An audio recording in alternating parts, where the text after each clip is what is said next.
mas kaabang-abang, mas kapanapanabik, at mas puno ng energy. Ang aasahan daw na Season 100 ng NCAA na magsisimula na ngayong 7 ng Setyembre. Isinagawa ang turnover ceremony ng NCAA season host mula Jose Rizal University sa Lyceum of the Philippines University. Dinaluhan niya ng mga pinuno ng member schools at ni GMA Network Senior Vice President and Head for GMA Integrated News, Regional TV, and Synergy, Oliver Victor B. Amoroso.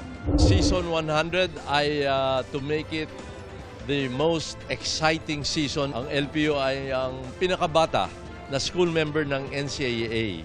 Kaya kami will be looking up to our kuyas, the older members of the NCAA.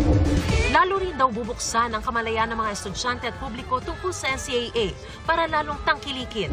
Dahil ipinagdiriwang din ang ika-100 taon o centennial anniversary ng NCAA, mas espesyal pa raw ang gaganaping palaro ngayong taon kung saan i-highlight ang mayamang tradisyon ng NCAA. Pipili rin ng 100 pinakamagagaling na atleta of all time o NCAA 100 Legends na mapapabilang sa NCAA Hall of Fame.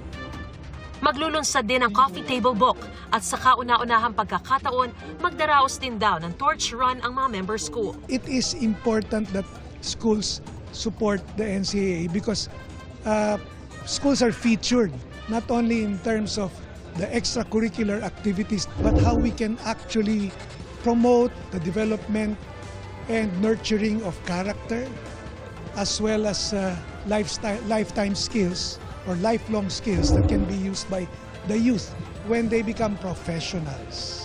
Pinag-aaralan din ang pagdaragdag ng bagong sports event sa kasalukuyang 16. Samantala, pinarangalan din ang best performing school sa Season 99, ang San Beda University na may 7 championship para sa senior division at ang University of Perpetual Health System Delta na may 4 na championship para sa junior division. Para sa GMA Integrated News, Mariz Umali ang inyong saksi. Mga kapuso, sama-sama tayong maging saksi.